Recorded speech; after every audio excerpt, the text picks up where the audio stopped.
NIC Asia presents जनता जान्न चाहन्छ।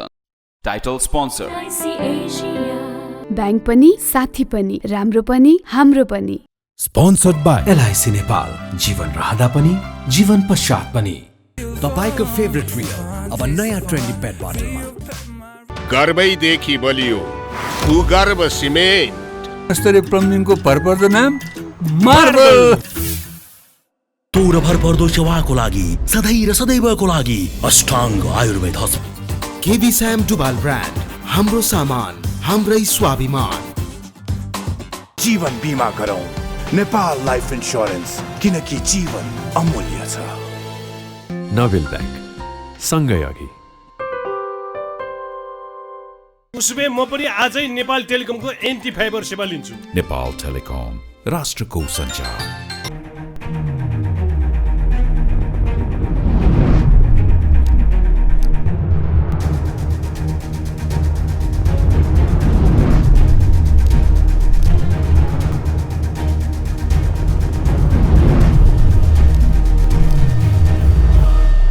आजको जनता जान्न चाहन्छन् कार्यक्रम हामी समग्र देशको राजनीतिक विषयवस्तुमा छलफल गर्न चाहन्छौँ। अब देश कता जान्छ? विकास र समृद्धि नारामा मात्रै सीमित छ देशमा, जनता ठुलो समस्यामा छन् र दलहरूलाई अझै पनि जनताले विश्वास गरेका छन्। दलीय व्यवस्थामा दलको विकल्प छैन, तर सरकारले राम्रो काम गर्न सकिन भनेर जनगुनासो हत्तै बढिरहँदा राष्ट्रिय स्वतन्त्र पार्टी सरकारबाट बाहिरको छ। अब के होला? 7 दलीय गठबन्धन कसरी अगाडि बढ्ला? आजको कार्यक्रममा यसबारेमा कुराकानी गर्नको लागि हाम्रो बेचमा जसपाका प्रभावशाली नेता राजकिशोर यादव हुनुहुन्छ। तपाईँलाई म कार्यक्रममा स्वागत गर्न चाहन्छु। तपाईँ पूर्व सूचना तथा सञ्चार मन्त्री पनि हो।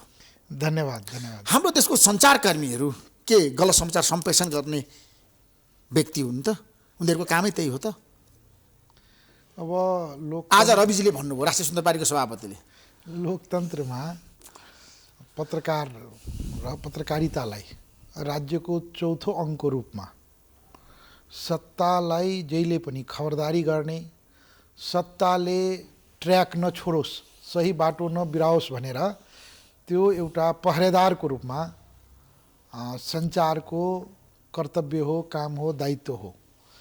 त्यसैले अब सबैले पावरलाई ब्यालेन्स गर्नको लागि, राज्यलाई सन्तुलित राख्नको लागि चेक एन्ड ब्यालेन्स भन्छ नि, त्यो हुनुपर्ने हो। तर आज तपाईँले भने जस्तै एउटा पूर्व सञ्चारकर्मीले वर्तमान सञ्चारकर्मी र अहिलेको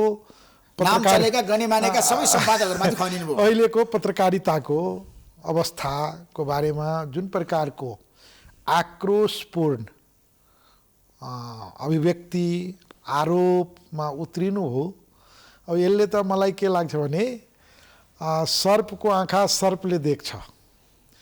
उहाँले वास्तवमा आफै पनि पत्रकार र पत्रकारिता पेसाबाट आएको मान्छे, जसरी पत्रकारितालाई नै मानमर्दन जुन प्रकारको आरोप प्रत्यारोपमा उत्रिनु भयो, मलाई लाग्छ यो स्वाभाविक होइन।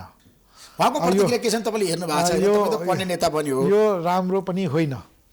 अब नेपालको अहिलेको जुन प्रकारको राजनीति छ, जुन प्रकारको समाजको मनोविज्ञान छ र जुन प्रकारको अहिलेको पत्रकारिता छ, अब यो त यहाँहरू जस्तो पत्रकारहरूले पनि बडा मलाई लाग्छ यसलाई हल्का रूपमा नलिकन गम्भीरतापूर्वक यो भनेको पत्रकारिता पेसाप्रतिको उहाँको प्रश्न चिन्ह हो। जबकि उहाँ आफै एउटा पूर्व पत्रकार भनौँ हैन, त्यही पेसाबाट उहाँले आज जे रूपमा छ, उहाँको जुन पहिचान छ, जुन परिचय छ, या उहाँसँग जे छ, त्यो भनेको पत्रकारिता पेसाबाट नै उहाँले गरेको हो। त्यसैले त्यो पेसाप्रति पनि उहाँ न्याय गर्न सक्नु भएन जस्तो मलाई लाग्छ है। यदि त्यो पेसा वास्तवमा कहीँ बाटो बिराएको छ भने त्यसलाई ठिक ठाउँमा कसरी ल्याउन सकिन्छ भन्ने उहाँको दायित्व कर्तव्य हुनुपर्थ्यो, एउटा विषय। अर्को, हामीले यो धेरै आन्दोलन सङ्घर्ष बलिदानबाट आजको जुन स्वतन्त्रता जुन ल्याएका छौँ, हामीले फ्रिडम अफ प्रेसको कुरा गर्दैछौँ, उहाँले त्यो प्रति पनि मलाई लाग्छ जुन प्रकारको लालचना आरोप लगाउनु भयो, यसलाई कुनै पनि एङ्गलबाट जस्टिफाई गर्ने त मलाई लाग्दैन। तर म के भन्न चाहन्छु, आग्रह गर्न चाहन्छु भने यो भनेको होल नेप्लिज जर्नलिजम, नेपालको सम्पूर्ण पत्रकारिताले एकचोटि अब आफै मन्थन गर्नुपर्ने, गम्भीर समीक्षा गर्नुपर्ने स्थिति चाहिँ पैदा भएको। नेपालको पत्रकारिता तपाईँलाई राम्रोसँग थाहा छ, तपाईँ संचार मन्त्री भइसकेको व्यक्ति राजकिशोर यादवजी लोकतन्त्रको लागि, विधिको शासनको लागि, कानुन राज्यको लागि अडिग पेसा पनि हो, प्रेस स्वतन्त्रको लागि लडेको संस्था पनि हो। प्रेसको कुरा गर्दाखेरि, नेपालको पत्रकारिताको कुरा गर्दाखेरि जनताको अधिकारको लागि, गणतन्त्रको लागि र अन्याय र अत्याचारको विरुद्ध आवाजबिनहरूको आवाज बोकेको संस्था पनि त हो नि पत्रकारहरू त, सञ्चारकर्मीहरू त धेरै लडेका छन् नि। तर आज स्वतन्त्र पार्टीको सभापतिको भनाइ के छ भन्दाखेरि मलाई सत्ताबाट बाहिर आउने भनेको पत्रकारहरू नै हो। उनीहरूले मेरो समाचार झुट एकदम गन्थन ठुलो सनसनीपूर्ण रूपमा बनाए र मलाई सत्ताबाट बाहिर आए।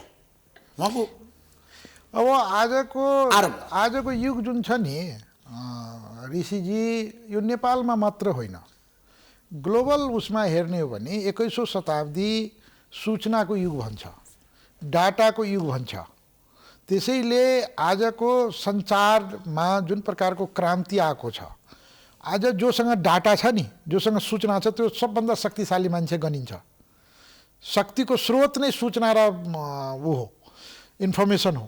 त्यसैले मैले निवेदन के गरेँ भने नेपालको पत्रकारिता वास्तवमा ठिक ठाउँमा छ कि छैन, यसलाई के सुधार गर्नुपर्ने हो, यो आफ्नो बाटो बिरायो कि भन्ने यो दायित्व पनि सम्पूर्ण पत्रकारहरूको नै हो। त्यसैले अब मैले भने नि, आज जुन प्रकारको आरोप प्रत्यारोपमा उत्रिनु भयो उहाँ एउटा आश लाग्दो हाम्रो राजनीतिको लागि पनि एउटा युवा, जसरी उहाँ राजनीतिमा पनि एक प्रकारको चमत्कारिक रूपमा, मिराकलको रूपमा इन्ट्री गर्नुभयो र जुन हैसियत बनाउनु भयो, मलाई के लाग्छ भने उहाँ जतिको मान्छेले आजको जुन प्रकारको टीका टिप्पणी, जुन प्रकारको आरोप प्रत्यारोपमा उत्रिनु भयो, यो कुनै पनि एङ्गलबाट उहाँको व्यक्तित्वसँग यो सुहाउँदैन।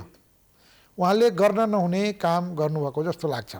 अब उहाँ सरकारबाट बाहिरिसक्नुभयो, अब यसलाई धेरै यो व्यक्तिगत, यो त यथार्थ हो नि। अब सरकारबाट बाहिरेको स्थिति छ, पार्टीले पनि आज भनौँ न मन्त्रीहरूलाई फिर्ता बोलाएको स्थिति छ, त्यो त समाचारमै आइसक्यो। अब के हुन्छ त, सरकारबाट राष्ट्रिय स्वतन्त्र पार्टी बाहिरिसकेपछि गठबन्धनभित्र दरार आउने, गठबन्धन कमजोर हुने, फुट्ने, नयाँ गठबन्धन बन्ने, नयाँ सरकार बन्ने अथवा प्रचण्डको नेतृत्वमा काङ्ग्रेस आउने, तपाईँहरू जाने कति सम्भावना छ?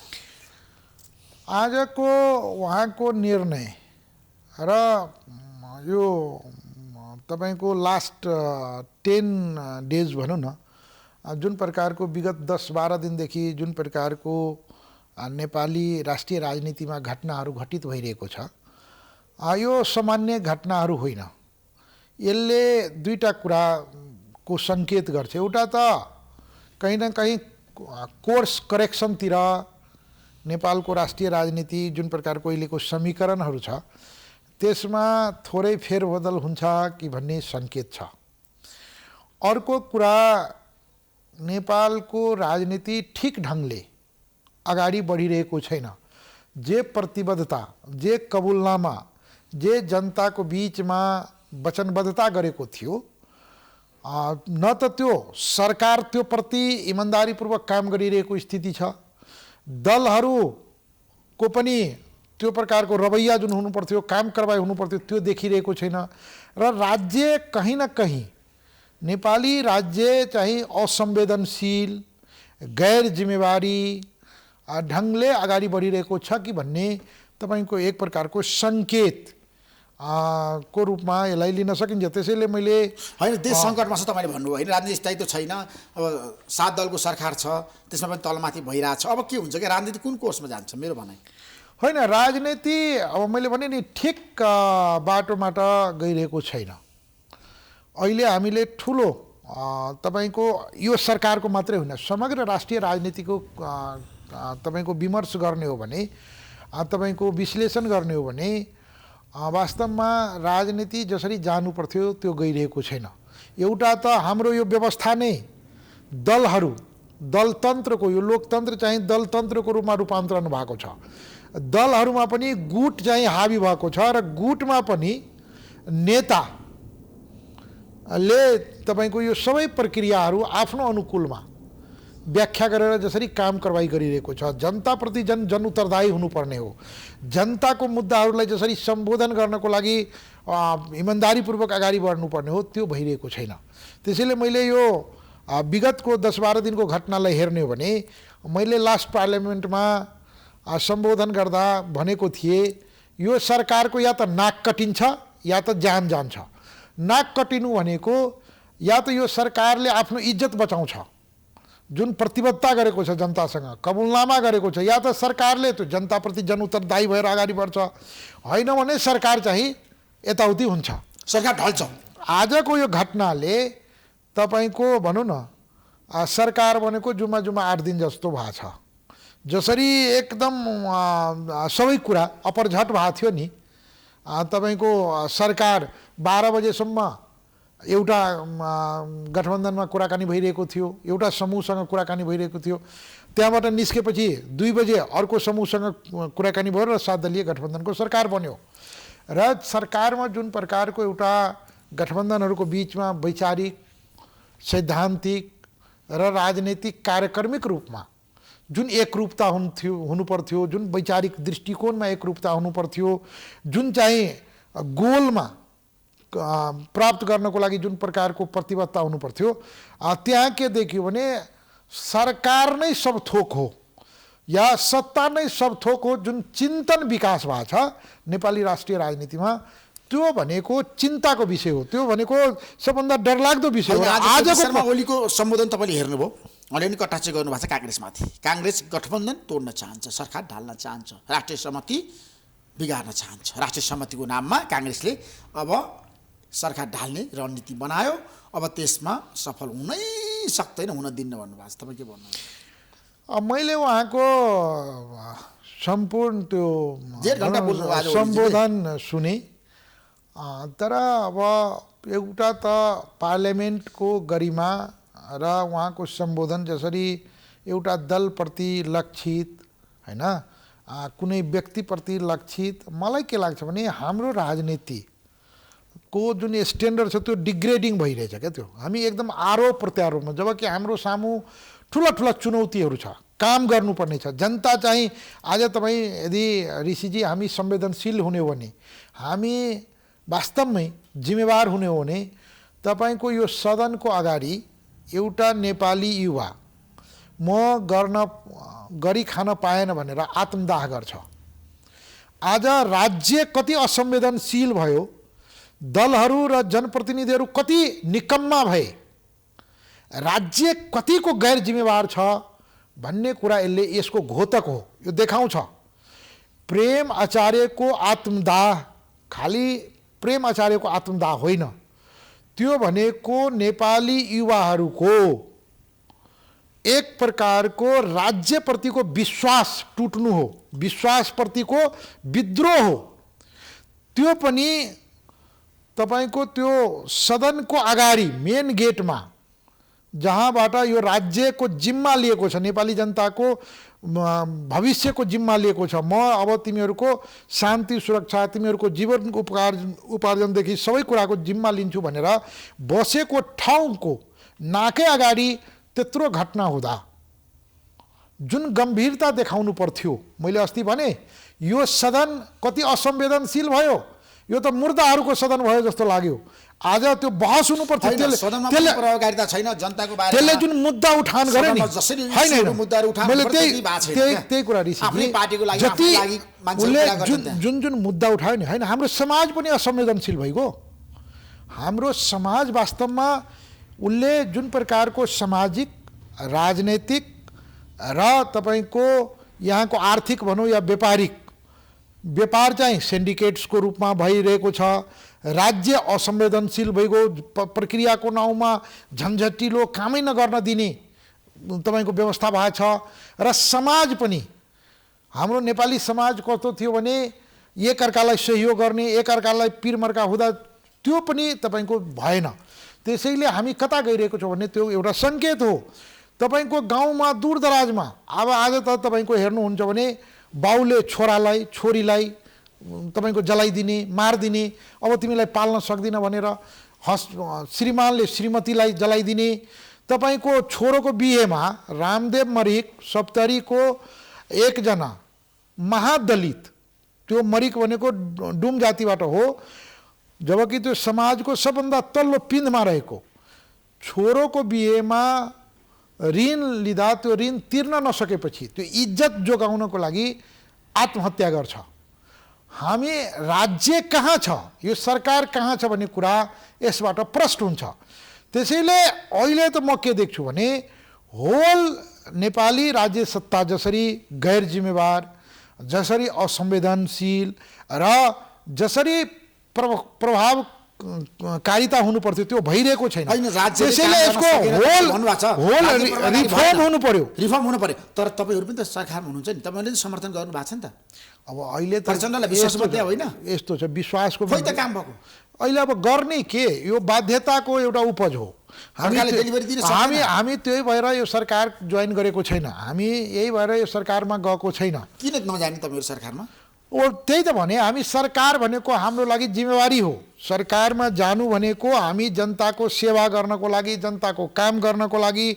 अहिले नेपालको अर्थतन्त्र जुन प्रकारको अस्तव्यस्त छ, नेपालमा जुन प्रकारको ढिलासुस्ती छ, जुन प्रकारको यहाँ दिनदहारै तपाईँको लुटतन्त्र मचेको छ, यसलाई तपाईँले ठिक ठाउँमा लाने हो भने, यसलाई ठिक ढङ्गले काम गर्ने अवस्था सिर्जना गर्ने हो भने जनता समाजवादी पार्टी सरकारमा गएर त्यो जिम्मेवारी लिन तयार छ। अब तपाईँ अहिले सरकार जस्तो राष्ट्रिय स्वतन्त्र पार्टी बाहिर सकेपछि तपाईँ जाने, तपाईँ बाहिर जाने चर्चा सुरु भएको छ। अब यो त तपाईँ यस्तो कुरा नगर्नुहोस् न, म भन्दैछु नि, हामी सरकारमा तीनटा कुरा हो। एउटा त अहिले जसरी संविधान लेखन पश्चात यो दोस्रो तपाईको आम निर्वाचन पछिको यो सरकार हो या अहिलेको सदन हो।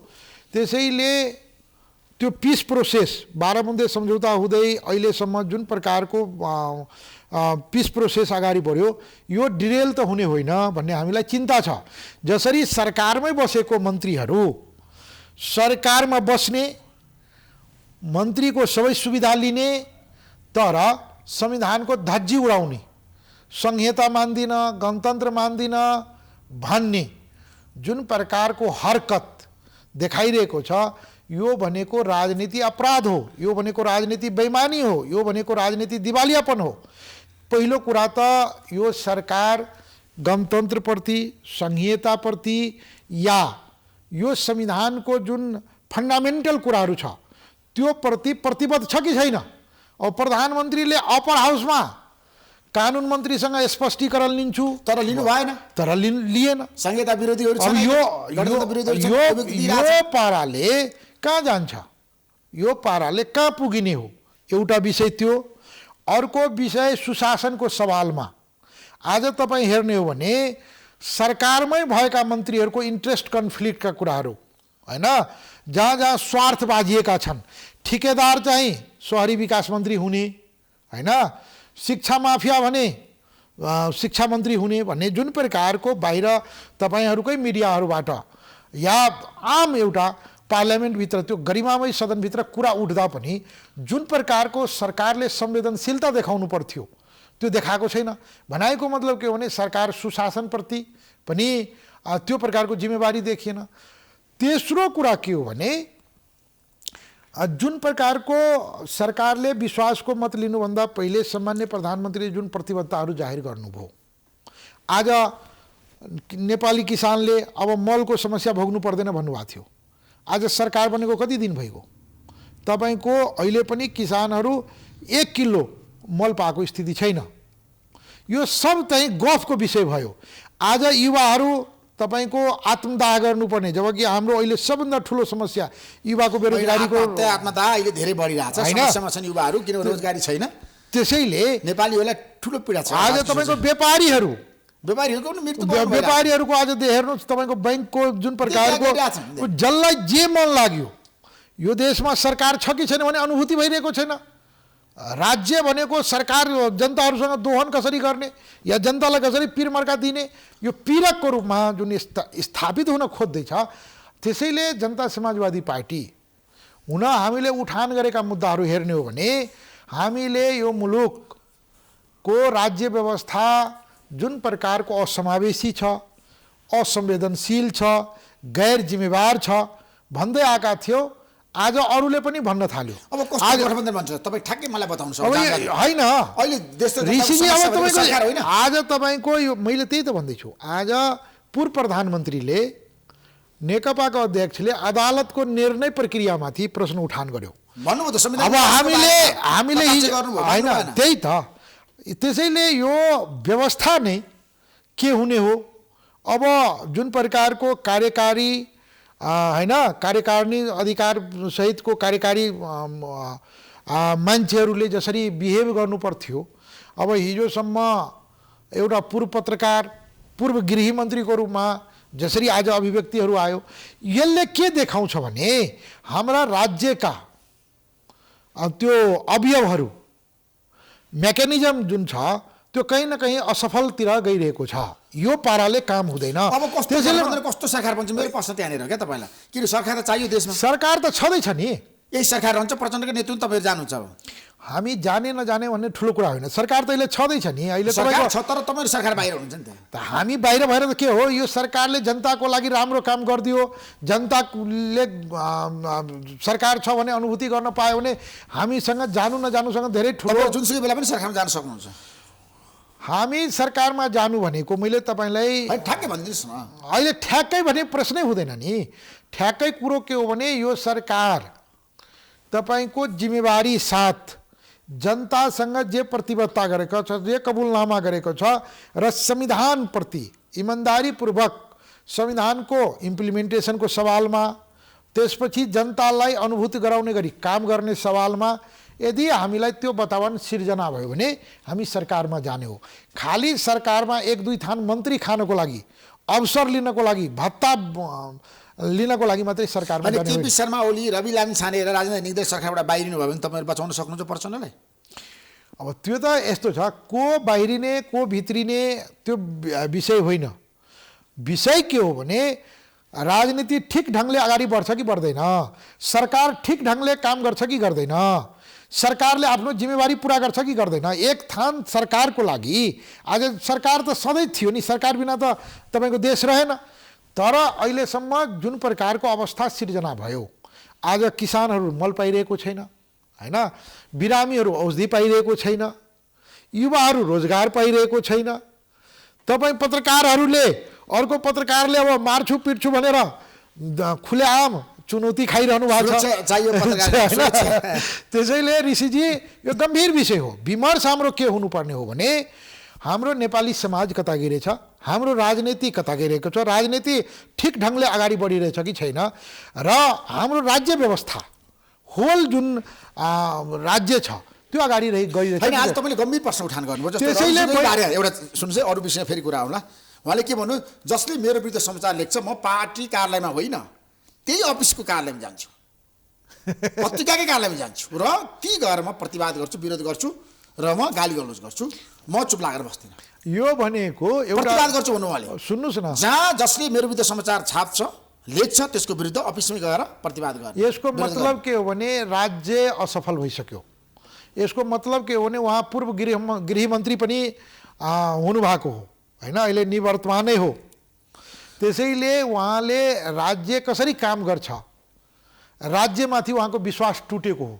जब राज्यमाथि विश्वास मान्छेको टुट्छ नि, सिस्टम माथि विश्वास टुट्छ, अनि मान्छेले के गर्छ भने बल प्रयोग गर्न खोज्छ, हिंसक हुन्छ। यो भनेको उहाँको हिंसक प्रवृत्ति देखा परेको हो। यो भनेको उहाँको राज्यप्रतिको अविश्वास हो। यो भनेको उहाँको निर्णय प्रक्रिया, न्यायालयप्रतिको अविश्वास हो। त्यसैले म भन्छु नि, यो अवस्था किन सिर्जना भयो? ऋषिजी यो बडो गम्भीर प्रश्न हो। राज्य पूर्ण रूपेण असफलतातिर गइरहेको छ। आज एउटा पूर्व प्रधानमन्त्रीले न्यायालयप्रति आवाज उठाउँछ, उहाँले गरेको निर्णयमाथि प्रश्न चिन्ह खडा गर्छ, यो भनेको के हो भने न्यायालयले अब न्याय दिन सक्दैन भने एक प्रकारको विश्वासको सङ्कट भयो। अर्को पूर्व गृहमन्त्रीले पूर्व पत्रकारले अब यो देशमा पत्रकारहरूले मलाई खेदो खन्यो, मलाई गृहमन्त्रीबाट हटाउनको लागि पत्रकारहरूले पैसा लियो, तपाईँकै बारेमा तपाईँले के गर्नुभयो भनेर भन्यो हैन। भोलिको दिनमा तपाईँले त्यो आरोप प्रत्यारोपलाई जवाब दिनु होला। जवाब दिन्छु नि। तर ऋषिजी यो विषय कस्तो, यो गम्भीर जवाब दिन्छु, यो कस्तो म त्यही भन्दैछु नि। अब सबै जिम्मेवार हुनुपर्छ। हिजोसम्म के थियो भने नेतालाई मात्रै गाली गरेर अरूलाई, आज मलाई बनाड शाहको एउटा कथन बडो अहिले आज सान्दर्भिक हुन्छ। उहाँले के भन्नुभएको थियो भने when hunter kills tiger it's called hunting, when tiger killed hunter it's called murder। आफैमाथि पर्दा कस्तो पीडा हुन्छ भन्ने कुरा आजको जुन घटनाक्रमहरू, जुन अभिव्यक्तिहरू जुन प्रकारको भयो, त्यसैले ऋषिजी मलाई के लाग्छ भने म यहाँसँग विनम्रतापूर्वक निवेदन गर्न चाहन्छु। अब हाम्रो विमर्श सरकार कसको हुन्छ, मन्त्री को खान्छ भन्दा हाम्रो समाज कतातिर गइरहेको छ, समाजको चिन्तन, समाजको मनोविज्ञान कसरी विकास भइरहेको छ, हाम्रो राजनीति कतातिर गइरहेको छ। हामीले वास्तवमा नेपालमा भन्थ्यो कि नेपालमा पोलिटिकल स्टेबिलिटी हुँदैन, प्रत्येक संविधान लेखिन्छ 10-12 वर्षमा व्यवस्था परिवर्तन हुन्छ। वास्तवमा अब अहिले के देखिन्छ भने यो व्यवस्था नै डिरेलतिर त गइरहेको छैन। यो संविधान लेखेपछि यो संविधानको कार्यान्वयन हुने सवाल कता हो कता। आज विभिन्न प्रकारका प्रश्न चिन्हहरू खडा भइसक्यो। त्यसैले हिजो हामीले यो मुलुक असमावेशी भयो, यो मुलुक सबै नेपालीलाई समेट्न सकेन, असंवेदनशील भयो भन्दा हामीलाई जातिवादको आरोप लगाइदिने, हामीलाई विखण्डनकारीको आरोप लगाइदिने, हामीलाई भनौँ न एक प्रकारको घेराबन्दी गर्ने, आज तिनीहरूले नै जो हिजो हामीमाथि आरोप लगाउँदै थियो, आज तिनीहरूले नै जब पीडित हुँदा न्यायालयमाथि प्रश्न उठाएको छ। हामीले होइन, ओलीजीले त आज राष्ट्रपतिको बारेमा पोस्टरमा भन्नुभएको छ राष्ट्रपति एमाले नै पाउँछ, एमाले जित्छ, त्यहाँ तलमाथि गर्न काङ्ग्रेसलाई कुनै छुट र अधिकार छैन, राष्ट्रिय समितिको नाममा चलखेल नगरौँ। यो लोकतन्त्र हो क्या। काङ्ग्रेसले भनाइ तपाईँ मान्नु, अब कहाँ कसको भनाइ मान्छ? तपाईँ कस्तो कुरा गर्नुहुन्छ? उहाँले आफ्नो भनाइ राख्ने हो नि, अरू कोही यहाँ मालिकहरूको पार्टीले एमालेको एजेन्डालाई समर्थन गर्दैन। राष्ट्रपति जनता समाजवादी पार्टीले जनताको एजेन्डालाई समर्थन गर्छ। हामी जनताप्रति जनउत्तरदायी हुने हो, हामी जनताका सेवक हौ। जनतालाई सेवा गर्नको लागि, जनताको काम गर्नको लागि यहाँ हामीलाई जनताले पठाएको हो। कुनै पार्टीको या कुनै अमुक नेताको हामी चाहिँ निर्देशनमा, खटनपटनमा चल्ने जनता समाजवादी पार्टी हुने। जनता समाजवादी पार्टी आज तपाईँहरूले इमान्दारीपूर्वक सबैजनाले छातीमा हात राखेर भन्ने हो भने हामीले जे मुद्दा उठान गर्यौँ, हामीले जे कुरा भन्यो त्यो कुरा आज सत्य साबित हुँदैछ। चाहे त्यो राज्य पुनर्संरचनाको सवालमा राज्य विभेदकारी छ। आज तपाईँ हेर्नुहोस् त, यो राज्य कति असमावेशी हो। जेलमा हुनुहुन्छ, तपाईँले पनि छुटाउन सक्नु भएन। आज अदालतले दुवै पक्षलाई बोलाएको छ। हामीले छुटाउने भन्दा पनि हामी रेशम चौधरी पीडामा हो, रेशम चौधरीसँग अन्याय भएको छ। रेशम चौधरीलाई जानी राजनीति प्रतिशोध साध्नको लागि यहाँका दलका ठालुहरूले, दलका मुखियाहरूले उसलाई फसाएको हो। लाल आयोग त्यत्रो न्यायिक आयोग बन्यो, त्यसले प्रतिवेदन दियो, त्यो प्रतिवेदन लुकाएको अवस्था छ। सभामुखलाई पनि हामीले बारम्बार त्यो सदनमा कुरा उठायौँ, तर त्यो प्रतिवेदन यिनीहरूले तपाईँको सार्वजनिक गरेको छैन। यो किनभने त्यो सार्वजनिक हुने बित्तिकै रेशम चौधरी निर्दोष हो भने साबित हुन्छ। यसले के देखाउँछ भने राज्य तपाईँको कम्युनल हो, राज्य रेसिस्ट हो। एउटा थारूको छोरोलाई जसरी पीडा दिने काम गरेको छ, यो कसैको हितमा हुँदैन। यो विश्वासको सङ्कट पैदा गर्छ। आज सबैले हिजो हामीलाई पीडा दिनेहरूले नै आज पीडित भएपछि कस्तो पीडा हुनेछ भने तपाईँलाई हामीले नागरिकताको कुरा उठाउँदा काठमाडौँका केही मिडिया हाउसहरूले, काठमाडौँका अलिकति इलिट ग्रुपहरूले होइन यसले त राष्ट्रियतामाथि खतरा भयो भन्थ्यो। एक दिन मात्रै रवि चाहिँ नेपाली नागरिकताबाट वञ्चित हुँदा, राज्यविहीन हुँदा कस्तो पीडा भयो भन्ने कुरा मलाई लाग्छ उसले राम्रैसँग थाहा पायो र यो देशभरिका मिडियाको यहाँका इलिटहरूको यहाँका बौद्धिकहरूको विमर्शको केन्द्रमा रह्यो। त्यसैले आज लाखौँ लाख युवाहरू अनागरिक भएर बाध्य तपाईँको राज्यविहीनको अवस्थामा छ। तर हामी कति असंवेदनशील भयो। आज यहाँका सरोकारवालाहरू, गृह मन्त्रालय, सरकारका प्रधानमन्त्री तपाईँको यसमा कानमा तेल हालेर बसेको छ। यो सदनबाट दुई चोटि तपाईँको बहुमतले पास गरेर राष्ट्रपतिकोमा पठाएको छ, तर अध्यादेशलाई त्यतिकै रोकिदिएको छ।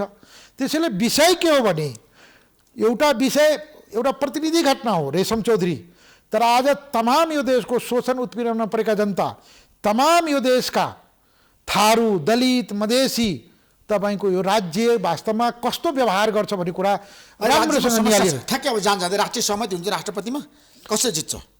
हामीले राष्ट्रपतिमा एउटा साझा व्यक्तित्व जो सबैको अभिभावक बन्न सकोस् भन्ने खोजेका हौँ। त्यसैले सहमति तपाईँले बारम्बार राष्ट्रिय सहमतिको लागि आज हेर्नुहोस् न, यो राज्य एकल जाति भयो जस्तो लाग्छ। हामी संविधानमा अब यो मुलुक समावेशी चरित्रको हुनेछ, तर तपाईँको समावेशी खोइ आज मुलुकको प्रधानमन्त्री कुन जातको हो, तपाईँको यो मुलुकको सभामुख कुन जातको हो, तपाईँको प्रधान न्यायाधीश कुन जातको हो, प्रधान सेनापति कुन जातको हो। तपाईँ आज सबै संवैधानिक प्रमुखहरूको हेर्नुहोस् न चेहरा, एउटै जातको देश लाग्छ। आज दलित खोइ, आदिवासी जनजाति खोइ, मधेसी खोइ। त्यसैले अब यो 21औं शताब्दीमा हामी सबैले अब सबैको अस्तित्व सहअस्तित्वको सवालमा हामी इमानदार भएन भने यो मुलुकले हुन्छ। मधेसी दलको उम्मेदवार हुन्छ राष्ट्रपतिमा? मधेसी दलको होइन, हामीले राज्य सबैको राज्य हो, त्यसमा सबैले आफ्नो स्वामित्व, सबैले आफ्नो अपनत्व हुने गरी यो सबै जिम्मेवारहरू, नेताका पार्टीका ठुला नेता भन्ने ठालुहरूले यसप्रति गम्भीर भइदिउन्, संवेदनशील भइदिउन्। देशका प्रधानमन्त्रीले जो चाहिँ जनयुद्धबाट आएको छ, उहाँ आफै चाहिँ अब यो मुलुक समावेशी मुलुक हुन्छ, यो मुलुकमा अब दलितको, थारूको, मधेसीको, आदिवासी जनजातिको अन्याय हुँदैन, सबैसँग सम्मान व्यवहार हुन्छ, सामाजिक न्याय हुन्छ भन्ने कुरा उहाँले व्यवहारबाट प्रदर्शन गर्नुपर्ने, व्यवहारबाट देखाउनु पर्ने जिम्मेवारी, कर्तव्य आज प्रचण्डजीको काँधमा आइपरेको छ। त्यसैले राष्ट्रपति, मैले भने नि विगतको राष्ट्रपतिहरूले के गरे र अब आगामी राष्ट्रपति जो चाहिँ राष्ट्र निर्माणको सवालमा यो संविधानप्रति प्रतिबद्ध, यो संविधानलाई सही ट्र्याकमा लान सक्ने एउटा गार्जियनको, अभिभावकको रोलमा जो आउँछ, जसलाई सबैले स्वीकार्छ, त्यसमा हामी पनि छलफल गरेर अगाडि बढ्छौँ। थ्याङ्क यू सो मच राजकिशोरजी, महत्त्वपूर्ण समय दिनुभयो, तपाईँलाई धेरै धन्यवाद दिन चाहन्छु। यहाँले पनि विचार राख्ने मौका दिनुभयो। यहाँ लगायत सम्पूर्ण यहाँको यो टेलिभिजन परिवारलाई, हाम्रो दर्शकहरूलाई, श्रोताहरूलाई पनि धेरै धेरै धन्यवाद दिन चाहन्छु। नमस्कार।